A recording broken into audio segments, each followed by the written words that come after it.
Thank you and good evening once again. A few days ago, my twin daughters celebrated their 11th birthday, and after their day at school, they celebrated with their friends, and we celebrated with the entire family. And then after that, we had our usual before-bed conversations, and we talked about how blessed we are.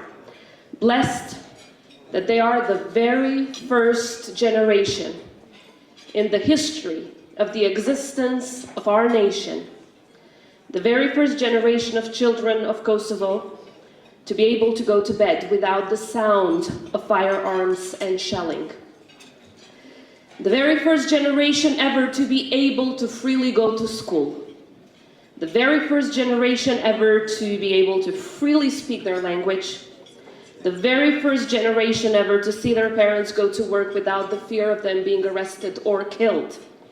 The very first generation ever to have not become refugees, to have only lived in democracy. And the very first generation of kids in the history of our nation to have not known war and to have only lived in peace. And there's a reason for that historic accomplishment. It's the reason that has brought us all together to honor President Bill Clinton. So President Clinton, Madam Secretary Clinton, distinguished leaders and esteemed laureates, it's a profound honor to join you in celebrating President Clinton, a leader whose legacy is not only written in history, but deeply etched in the lives of millions around the world. Tonight we recognize him not just as a statesman, but as a true peacemaker, one who has upheld democracy and defended human rights and dignity above all. So leadership is often defined in many ways, but if we were to draw from the example set by President Clinton, I'd particularly say that a true leader is one who knows to distinguish between right and wrong, and then who acts with unwavering moral clarity to defend what is right. 26 years ago, I was exactly in March 1999. I was hiding in the mountains of my homeland as my family was seeking refuge from the horrors of the Milosevic regime after we were forcibly expelled from our home. I remember listening in a tiny little radio alongside other young people and children, listening to President Clinton's speeches, holding on to hope that his leadership would change the course of our fate.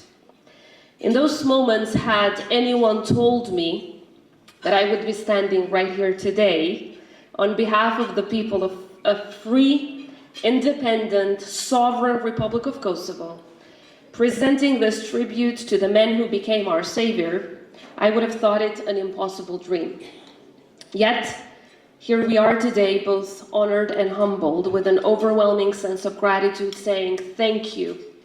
Thank you, Mr. President, on behalf of every soul in my country, from every home and every heart across Kosovo and across every country of help throughout the world.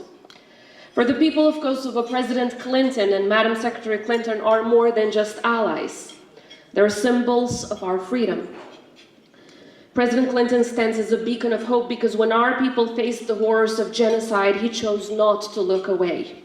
He led with conviction, rallying the free world to stop an ongoing plan to wipe us out from the face of the earth. This is why honoring President Clinton is not only a testament to his exemplary leadership and tireless efforts, but also a tribute to the values that bound us together then and continue to unite us today. His decision to save millions of lives in Kosovo and around the world, in fact, it was definitely not born out of political convenience, but rather moral necessity. President Clinton understood that peace is not merely the absence of war, but also the presence of justice, as we all know. On March 24th, 1999, as he was addressing the American nation, explaining why the United States was coming to our rescue, he said, "We cannot walk away from this. We cannot let genocide happen again in Europe. We cannot allow a brutal dictator violate the fundamental rights of an innocent people while the world remains silent." And as he rightly went on to explain, the dangers of acting were far outweighed by the dangers of not acting, not just to defenseless people, but most importantly, to the values that we share and to global security. And because of President Clinton's leadership, the people of Kosovo were given the chance not to just to survive, but to become survivors who thrive. We were given the opportunity to dream, to rebuild, and to shape our own future. Today, Kosovo stands as a testament to what is possible when democracies around the world stand united against oppression, when justice prevails over fear, and when the international community chooses action over indifference, and when both the moral and legal imperative align. And if you want to understand the true impact of President Clinton's leadership, I invite you all come to Kosovo. The children who were once forced to hide in the mountains and then ended up in refugee camps now walk freely to school, carrying books instead of the burden of war. They laugh, they learn, they dream, because President Clinton believed that their lives were worth protecting. Today, a new generation in Kosovo grows up not knowing the sound of the shelling, but the sound of opportunity. They may never meet the men who saved their future, but they will inherit the world he helped make possible. Today, every free child in Kosovo is a living proof that he made the right choice. Today, the Free Republic of Kosovo is the most democratic country in our region and the most pro-American nation on earth. And that is another testament to that right choice. President Clinton's support for Kosovo was always a reflection of the values that define the American people. From the very beginning and throughout the years, that support transcended party lines. It was embraced by leaders across the political spectrum, Democrats and Republicans alike, because the cause of Kosovo is the cause for freedom, justice, and democracy. And today, Kosovo is an extension of those same values. But President Clinton's legacy as a peacemaker extends far beyond Kosovo, as you can see from all of us here on stage tonight. He played a pivotal role in bringing an end to the genocidal war in Bosnia and Herzegovina, negotiating the Dayton Agreement that secured peace after years of unimaginable suffering. He was instrumental in the Good Friday Agreement, helping to transform decades of conflict in Northern Ireland into a path towards reconciliation.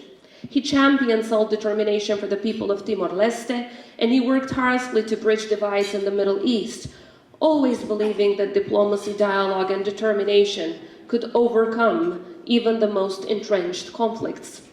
And of course, while doing all of this, he was lucky enough, and we were all lucky enough, to have Secretary Clinton, Madam Hillary Clinton, who proved to be one of the reasons for inspiring, I would say, also President Clinton's good job and good deeds around the world, and for doing all of these amazing things for humanity.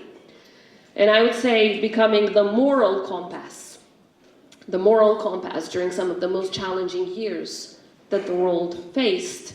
Initially as First Lady of the United States and later as Secretary of State, Madam Secretary, you stood by us in our journey, making sure that the people of Kosovo are not only free and sovereign, but also strong, prosperous, and ready to give back in defending our shared values as true allies of America. So from the bottom of our hearts, thank you to you too, Madam Secretary. Ladies and gentlemen, today we honor President Clinton as the peacemaker of the century, not just for the agreements signed, but most importantly for the lives saved. Not just for the wars ended, but most importantly for the futures secured. Mr. President, thank you for your courage, your humanity, and your unbreakable belief that even in the most difficult times, peace is possible. This is a recognition and an appreciation. Recognition of leadership, of courage and conviction, and consistent advocacy for justice and equality. And it's also an appreciation for your humanity, for your solidarity, and your commitment to standing on the right side of history. On behalf of all the people you helped save around the world, thank you. And most importantly, on behalf of all the children of Kosovo, the very first generation in the history of our nation, the very first generation to have not known war and to have only lived in peace. Thank you. Congratulations for this well-deserved honor.